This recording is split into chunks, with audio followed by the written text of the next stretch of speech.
굿모닝 좋은 아침입니다. 오늘 하루 하나님 아버지의 애통하는 은혜가 있는 하루가 되시기를 축원합니다. 오늘 주님께서 주시는 말씀 보겠습니다. 사무엘하 1장 17절에서 27절 말씀입니다.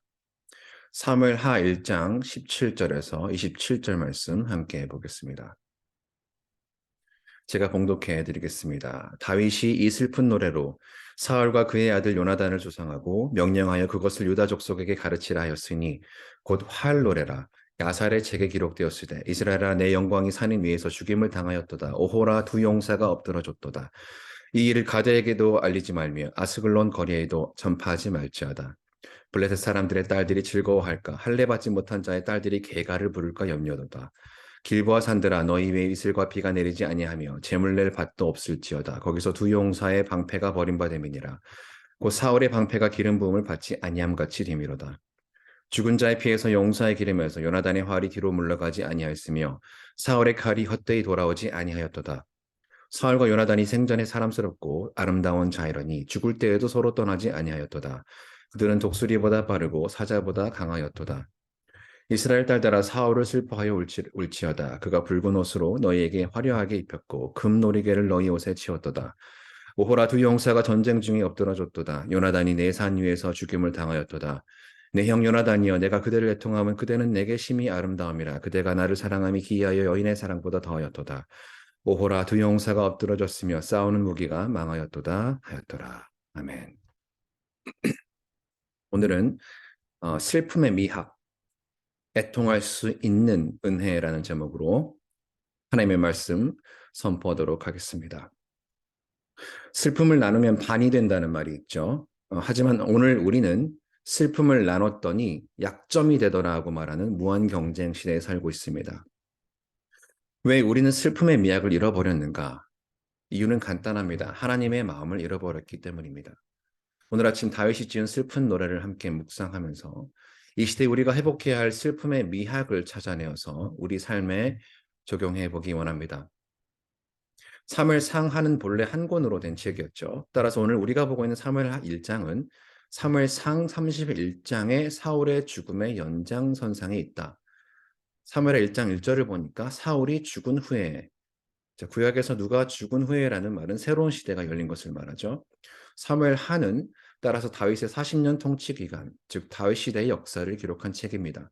죽도록 고생한 다윗이 사울이 죽은 후에 드디어 살만한 시대가 온 것이죠. 여러분이 지금 다윗의 입장이라면 어떤 마음이시겠습니까? 나를 죽이려고 안달이 난 그 부장님이, 그 사장님이, 눈에 가시 같은 그 인간이 하루아침에 내 삶에서 완전히 사라졌다. 하나님께 감사의 찬양을 올리지 않겠습니까? 이민사회에서 회사 생활을 경험한 저는 여러분의 마음을 너무나 잘 이해합니다.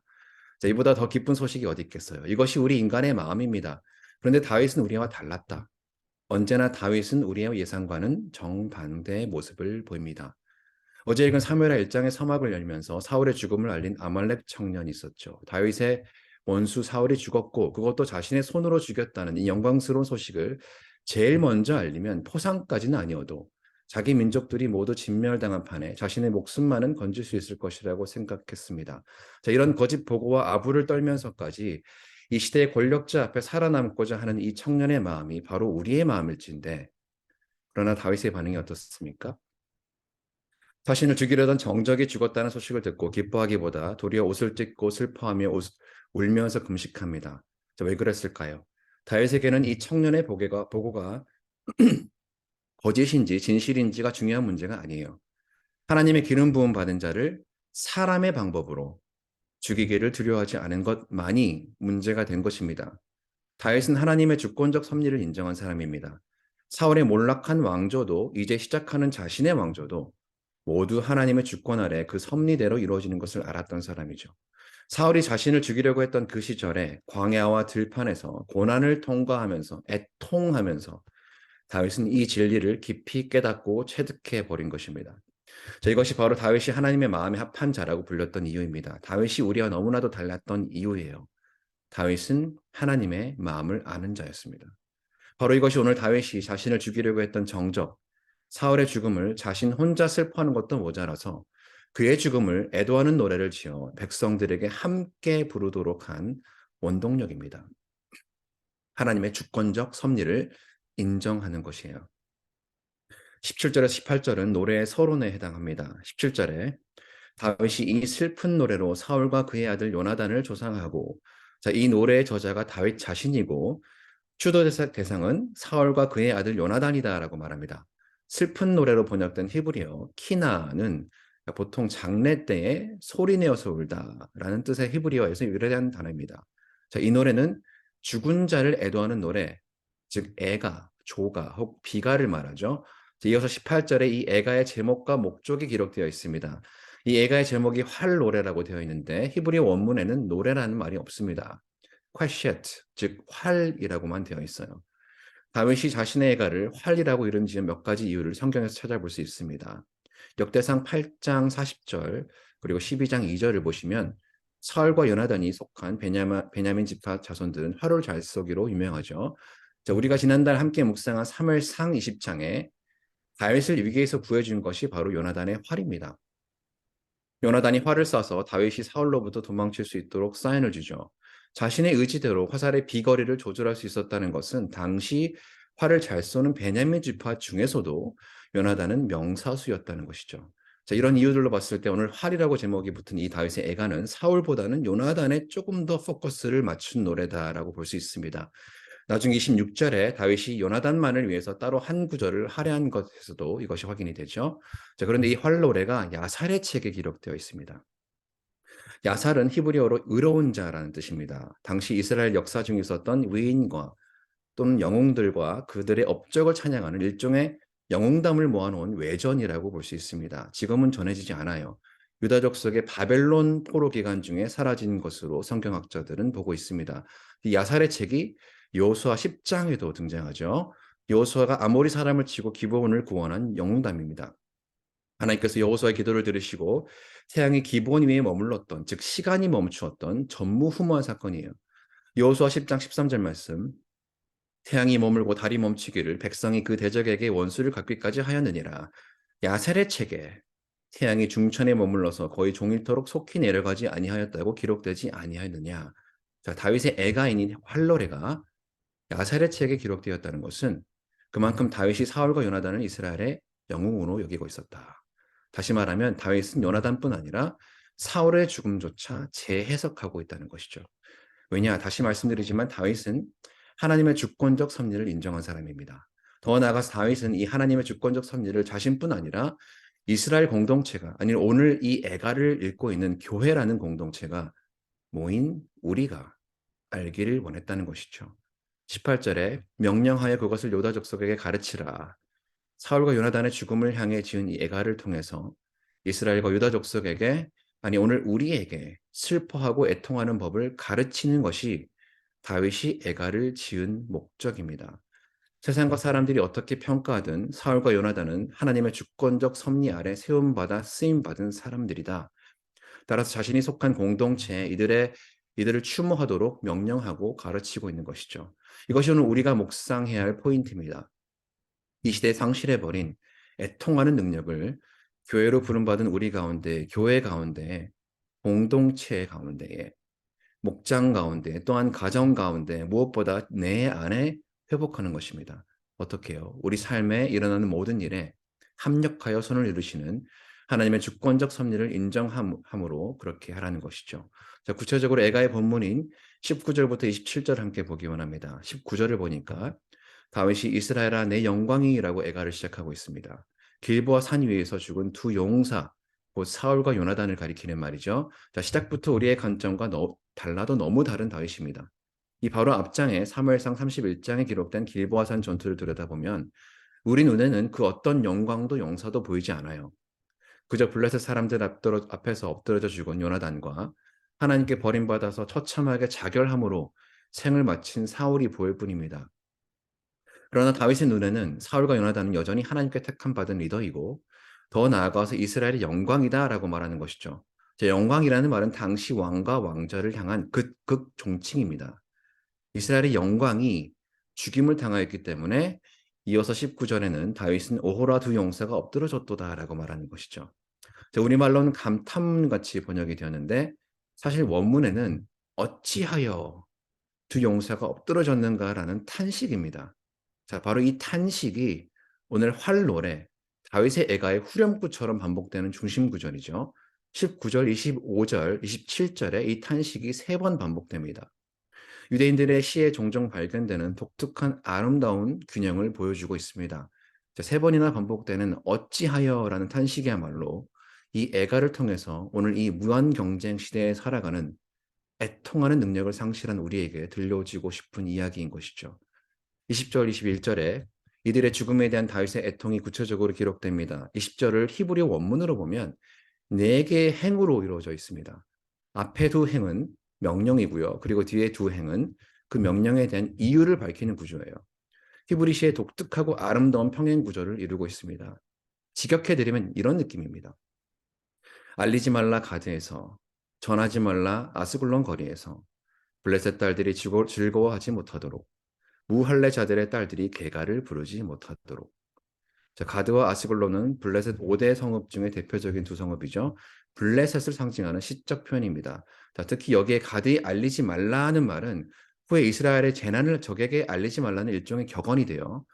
제가 개인적으로 너무 좋아해서 제 아들의 이름으로 지은 마이카, 미가서 1장 10절에도 같은 말이 등장합니다. 자, 앞서 19절에는 두 용사의 죽음을 이스라엘에 알리라 했는데 20절에는 알리지 말라고 하죠. 블레셋과의 전쟁에서 두 용사의 죽음이라는 동일한 사건이 이스라엘에게는 큰 슬픔이 되지만 적군인 블레셋에게는 기쁨이 된다는 것을 대조합니다. 다윗의 애통을 더욱더 드러내고 있는 강조하는 기법이죠. 블레셋 딸들이 즐거워하지 못하도록이라는 말에 이것이 잘 드러납니다. 자, 앞서 사무엘상 18장 7절에 이스라엘의 여인들이 블레셋과의 전쟁에서 승리하고 돌아오는 용사들을 맞으면서 춤추며 불었던 노래가 있죠. 사울이 죽인 자는 천천히요. 바로 이 노래와 대조를 이루고 있는 것입니다. 너희가 보기에는 사울이 버림받은 왕 같을지라도 할례받지 못한 택함받지 못한 블레셋에 견주어 볼 때 사울은 여전히 하나님의 주권적 섭리 아래 택함받은 사람이기에 너희가 하나님을 정말 믿고 인정한다면 그를 위해서 마땅히 애통할 줄 알아야 한다는 다윗의 호소죠. 21절로 내려가니까 19절에 이스라엘아 부르던 것이 길보아 산드라로 바뀝니다. 노래 전체적인 톤이 찬송에서 저주로 바뀌고 있어요.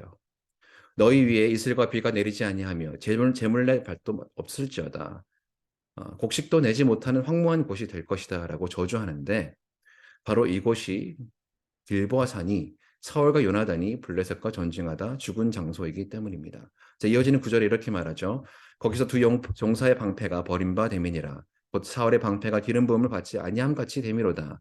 당시 사람들은 전쟁에서 적의 무기를 막기 위해서 방패에 기름을 발랐습니다. 방패에 기름을 바르면 어떻게 됩니까? 칼이 방패를 쳤을 때 미끄러져서 빗나가게 되는 것이죠. 자, 그러나 이제 기름칠도 하지 않은 채 방패가 벌어졌다는 말에는 민수기 35장 33절에 무죄한 자의 피가 땅을 더럽히고 땅이 저주를 한다는 사상이 바탕이 되어 있어요. 민수기 35장 33절 말씀 읽어드리겠습니다. 너희는 너희가 거주하는 땅을 더럽히지 말라. 피는 땅을 더럽히나니 피 흘림을 받은 땅은 그 피를 흘리게 한 자의 피가 아니면 속함을 받을 수 없느니라. 하나님이 영광을 상실한 마치 저주받은 것 같은 이스라엘의 현 상황을 여실히 나타내고 있습니다. 그러나 하나님의 영광은 상실했을지언정 이 상황을 애통하는 능력만은 상실하지 말아달라는 다윗의 탄식과 호소가 담긴 그야말로 애가인 것이죠. 바로 이 시대의 교회가 회복해야 할 능력입니다. 애통하는 능력이에요. 하나님의 영광을 완전히 상실한 것처럼 보이는 이 시대의 많은 교회들, 세상으로부터 손가락질 받는 교회가 다시 구해야 할 것은 추억놀이에 빠져서 이전의 영광을 다시 주시옵소서가 아닙니다. 하나님, 우리에게 하나님 아버지의 사랑하고 통회한 마음 주시옵소서라는 기도예요. 바로 다윗 안에 부어진 하나님의 아버지의 마음입니다. 우리와 달라도 너무나 달랐던 하나님 마음에 합한 자, 다윗의 애가인 것입니다. 다윗은 이어서 22절, 23절에 이런 애통을 넘어서 사울과 요나단의 업적을 칭송하기 시작합니다. 자, 원문을 보면 22절은 20절과 마찬가지로 두 행씩 평행을 이루는 구조로 되어 있어요. 이렇게 평행 구조로 업적을 기념함으로써 사울과 요나단을 동등하게 평가하고 있습니다. 이것이 아주 중요한 포인트죠. 전반부 구절은 공동 번역을 보면 그 뜻이 조금 더 명확한데 이렇게 되어 있습니다. 요나단이 한 번 활을 쏘면 사람들은 피를 쏟으며 쓰러졌고 그 살에는 적군 용사들의 기름기가 묻고야 말았는데 사울이 한 번 칼을 휘두르면 사람들은 피를 쏟으며 쓰러졌고 그 칼에는 적군 용사들의 기름기가 묻고야 말았는데. 자, 여기에 두 번 반복되는 기름이라는 말은 사람 몸을 덮고 있는 피하제병을 말하죠. 전쟁터에서 칼과 활로 적군을 찔러 죽이는 장면을 그래픽하게 표현하고 있습니다. 요나단의 활은 뒤로 튕겨난 적이 없고 백발백중이었으며 사울의 칼은 정확하게 적군을 공격하여서 찔렀다는 말입니다.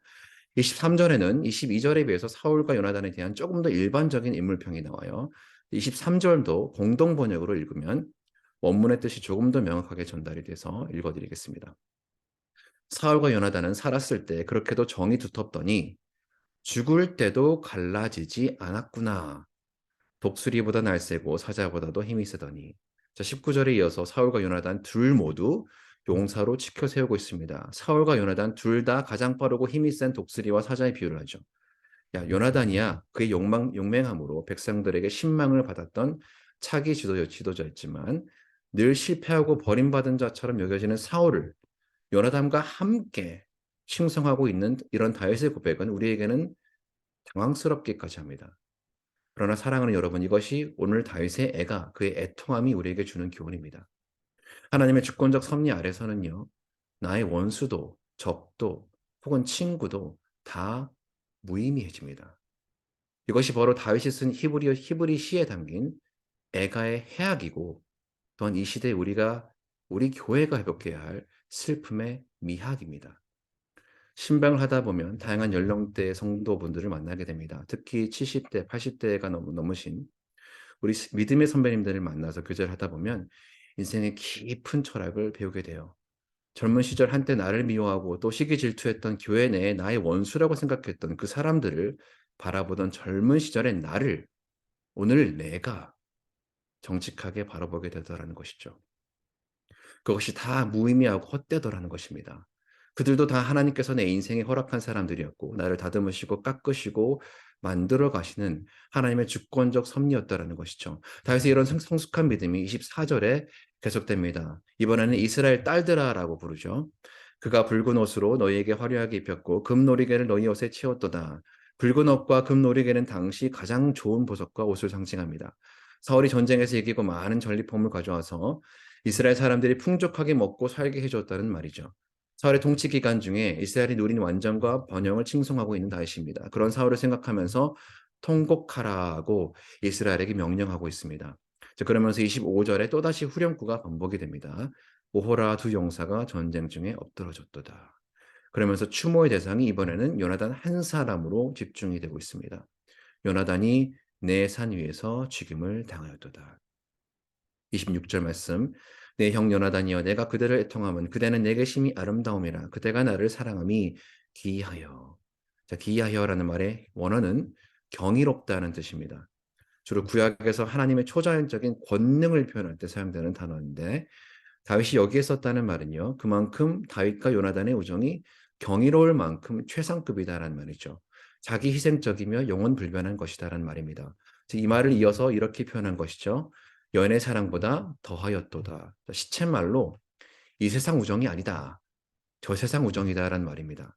그리고 27절에 또다시 후렴이 반복되면서 애가를 마무리하고 있습니다.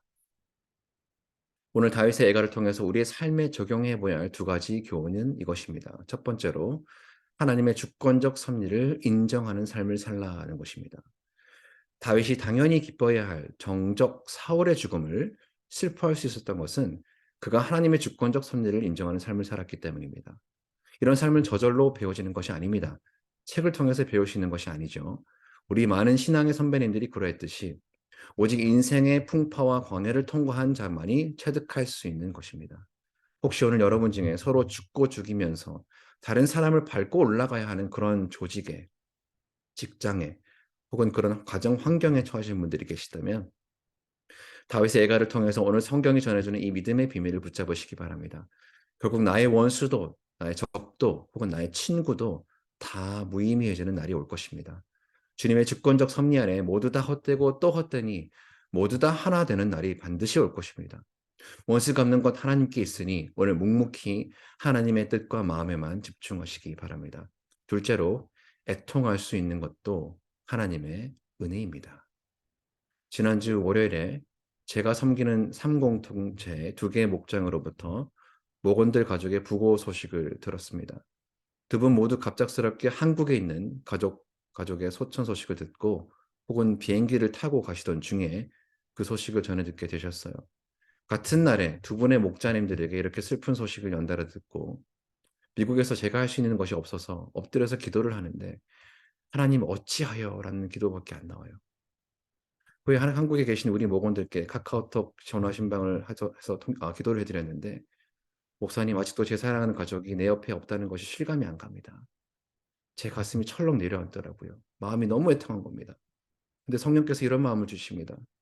이렇게 함께 슬퍼할 수 있는 것이 나의 은혜니라. 내가 지금 말할 수 없는 탄식으로 기도하는 바로 이 마음이 나의 마음이다. 다윗이 어찌하여라고 애통하며 기도할 수 있었던 이유가 하나님의 은혜라는 말입니다. 다윗이 우리와 달랐던 이유입니다. 다윗 자신의 성품이 남달라서가 아니에요. 사무엘상을 묵상하면서 우리가 이미 보았죠. 또 사무엘 하를 보면서 또 함께 묵상하게 되겠지만 다윗이라는 사람 자체만으로는요, 우리와 다를 바가 별로 없는 사람입니다. 그러나 다윗이 이렇게 사울의 죽음 앞에 자신의 정적의 죽음 앞에 기뻐하기보다 애통하면서 이스라엘과 유다 족속에게 애통을 가르치며 진정한 애가를 올려드릴 수 있었던 이유는 그는 하나님의 성품을 아는 자였어요. 하나님을 두려워하는 자였습니다. 하나님의 성령에 이끌리는 자였습니다. 다윗 자신의 성품이 잘나서가 아니라 그 안에 역사하시는 하나님의 성품 때문이었다는 것이죠. 바로 십자가에서 예수님께서 탄식하심으로 내뱉으신 마음입니다. 아버지, 저들을 사하여 주옵소서. 자기들이 하는 것을 알지 못함이니이다. 사랑하는 여러분, 애통할 수 있는 것도 하나님의 은혜입니다. 오늘 여러분은 무엇을 위해 애통하고 계십니까? 내가 오늘 무엇을 위해 애통하고 있는가 하는 것이 나의 신앙의 정직한 수준이에요. 하나님 아버지의 상한 마음, 하나님의 눈물이 있는 곳을 향해 애통하시기 바랍니다. 애통할 능력조차 상실해버려서 울 겨를도 없이 수단과 방법 가리지 않고 짓밟고 올라가 권력을 획득해야 살아남는 무한 경쟁 시대에 살아가는 우리입니다. 오늘 아침 우리 주 예수 그리스도의 눈물을 구하시기 바랍니다. 주님의 그 애통함, 우리 안에서 여전히 말할 수 없는 탄식으로 중보하시는 성령의 은혜를 회복하시기 바랍니다. 왜냐? 경쟁자가 사라질 때, 넘어질 때 기뻐하기보다 애통하는 것이 하나님의 마음을 아는 자요. 그것이야말로 믿음이며 따라서 세상을 이기는 능력이기 때문입니다. 사랑하는 여러분, 오늘 우리 안에 이 예수 그리스도의 마음을 품기를 소망합니다. 나를 죽이려고 하는 경쟁자와 정적을 위해서 애통하는 힘, 곧 그리스도께서 십자가에서 보이신 능력입니다. 이것이 우리가 부활주의를 지나면서 우리에게 새 생명을 주신 하나님께서 교회로 부름받은 우리 공동체 안에 회복하시길 원하시는 사랑이며 능력인 줄 믿습니다. 오늘 아침 삶의 자리로 나아가실 때 부르신 그곳에서 하나님의 주권적 섭리를 인정하고 하나님의 눈물이 있는 바로 그곳에서 아버지의 상한 마음과 눈물 따라 애통하는 은혜를 배우시고 또한 확증하시는 복음의 능력이 충만한 하루 되시기를 축원합니다. 기도하겠습니다. 거룩하시고 긍휼이 풍성하신 하나님, 우리의 시기와 질투로 인해서 서로 죽고 죽이고 밟고 올라가 살아남는 피 흘림이 가득한 이 땅 가운데, 이 무한 경쟁 시대 가운데 오늘 아침 다윗의 예가를 통해서 말씀을 통해 울려 퍼지는 주님의 음성을 듣습니다. 피 흘림 가득한 곳에 서 있는 허물 많은 우리를 그리스도의 피로 속죄하여 주시고 교회로 불러주시니 감사합니다. 주님의 피로 세우신 이 공동체에서 오늘 우리가 하나님의 주권적 섭리를 인정함으로 애통하는 능력 회복하게 하여 주시옵소서. 십자가에서 주님께서 보이신 그 사랑의 능력 회복시켜 주시옵소서. 아버지의 눈물을 따라 애통하는 은혜 내려 주시옵소서. 지금도 우리 안에서 말할 수 없는 탄식으로 중보하시는 성령 하나님, 내가 누구를 위해 중보한다 자만하기 이전에 먼저 엎드려 애통하는 진정한 기도의 능력 회복시켜 주시옵소서. 예수님의 이름으로 기도합니다. 아멘. 오늘 말씀을 기억하면서 함께 기도하실 때 하나님 아버지, 하나님의 주권적 섭리를 인정함으로 예수님의 눈물을 따라 성령의 탄식으로 애통하는 은혜 허락하여 주시옵소서. 기도하기 바랍니다. 회복을 넘어 부흥으로 AKBC 비전 말씀 공동체, 제자 공동체, 미션을 공동체 위해서 계속 기도해 주시고요. 2023년 드림키즈 여름 사역에서 기도해 주시기 바랍니다. 담당하신 우리 이정희 목사님과 각 담당 교육자에서 기도해 주시기 바랍니다. 짐바브웨 문현식 선교사님에서 기도해 주시고요. 우리 교회에 환우분들, 투병 중이신 우리 성도분들의 회복을 위해서, 또 신분 문제로, 재정 문제로, 또 관계 문제로 고통받으시는 우리 성도분들을 기억하며 눈물로 기도하면서 삶의 자리로 나가겠습니다. 기도하겠습니다.